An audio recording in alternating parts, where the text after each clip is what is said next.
IQ'n beekumsa wajjin sammuu wajjin xiinxaluu wajjin wal qabata.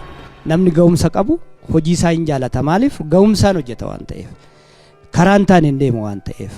Raawwii inni keessa jiru turtii mana hojii mootummaa keessa turu hojimaata akkamiin raawwiin hojii isaa akkamitti madaalama guddina akkamitti argata ramaddii akkamitti argata. Hojjetaa 600 ol Oromiyaa keessatti qabna. Hammata ga'umsaa kana keessatti piraktisoota jiraniin kan amma ammatti dabarsin xiqqaatu baay'atu. Namni sirriitti ga'oomee namni sirriitti gita sana irratti jechaadha madaalamee amma barbaadamu hojjetamee jira jettanii ilaaltu. Namoota waan isaan hanqate adda baasnee isarratti leenjii fi gorsa kennuudha.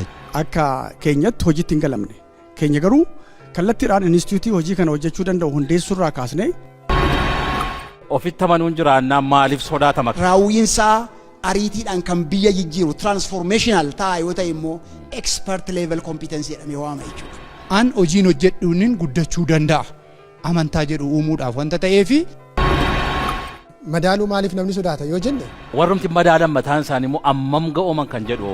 Waan naannoo isaas waan beekuu qabu waan ogummaa isaa faana waan wal qabate waan beekuu qabu irratti madaalama. Dhimmi karoora baay'ee murteessaadha waan ta'eef eessarra jirram. Hawaasni keenya boo'ee osoo hin taane boonee tajaajila barbaachisu sana argachuu qaba jedhu sanaaf dawaa guddaa ta'a jedhee ilaala. Barmaataaleen seektaroota bira waa'ee leenjiif jiru raadikaal cheenji fiduu danda'u ture jiraata. Bu'aa qabeessummaa pabliik sarviisiitti milkeessinu hammata ga'umsaa ta'uun homaa gaaffiif hin dhiyaatu.